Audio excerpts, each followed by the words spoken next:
Hello बच्चों, चलिए प्रश्न को पढ़ते हैं। अवरत स्पेक्ट्रम किसके बीच पड़ता है? हमें विकल्प दे रखा है रेडियो तरंग एवं सूक्ष्म तरंगों के बीच, बी दे रखा है सूक्ष्म तरंग एवं दृश्य क्षेत्र के बीच, सी दे रखा है दृश्य तथा पराबैंगनी क्षेत्रों के बीच और डी दे रखा है पराबैंगनी एवं एक्स किरणों के बीच। तो सबसे पहले प्रश्न को समझने के लिए प्रश्न की मुख्य अवधारणा को समझेंगे। तो सबसे पहले यहाँ पे हम समझते हैं मुख्य अवधारणा।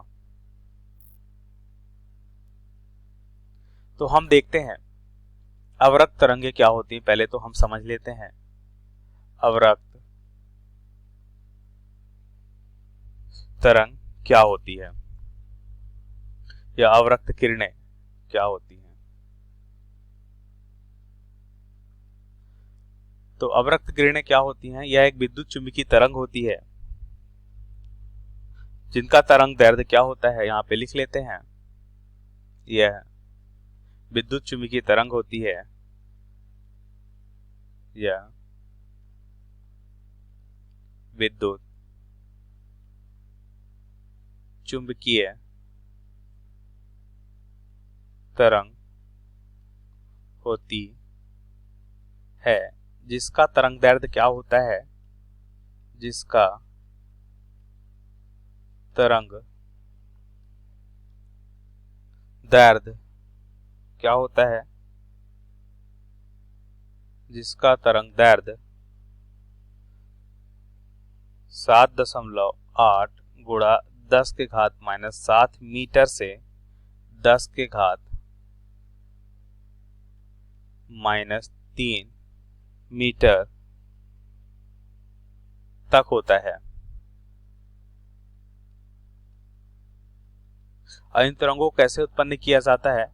अगर हम किसी पदार्थ को उच्च ताप तक गर्म करते हैं तब ये किरणें उत्पन्न होती हैं। अब प्रश्नानुसार उत्तर को समझते हैं।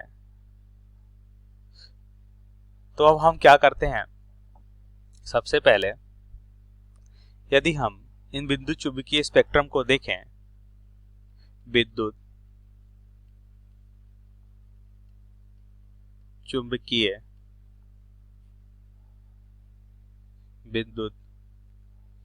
चुंबकीय स्पेक्ट्रम, तो हम देखते हैं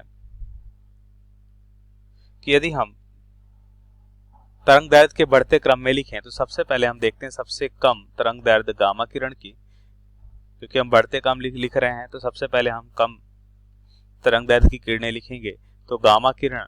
उसके बाद हम क्या देखते हैं, एक्स किरणें होती हैं।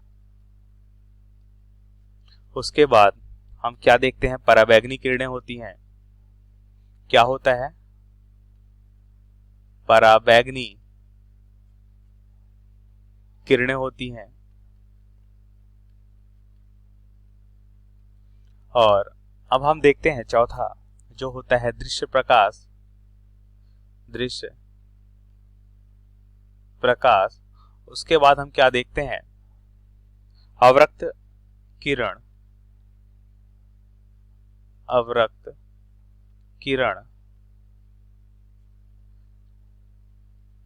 छठे नंबर में हम देखते हैं सूक्ष्म तरंगे आते हैं, सूक्ष्म तरंगे। और सातवां हम देखते हैं दीर्घ तरंगे या दीर्घ रेडियो तरंगे, दीर्घ रेडियो तरंगे। तो हमसे पूछा गया है कि अवरक्त किरण किसके बीच में आता है, तो हम देख रहे हैं दृश्य प्रकाश और सूक्ष्म तरंगों के बीच हमें मिलता है। तो अब विकल्प देखिए, रेडियो तरंग और सूक्ष्म तरंग, तो यह तो गलत हो जाएगा कि रेडियो तरंग और सूक्ष्म तरंग के बीच नहीं होता है। सूक्ष्म तरंग और दृश्य क्षेत्र तो बिल्कुल सत्य है।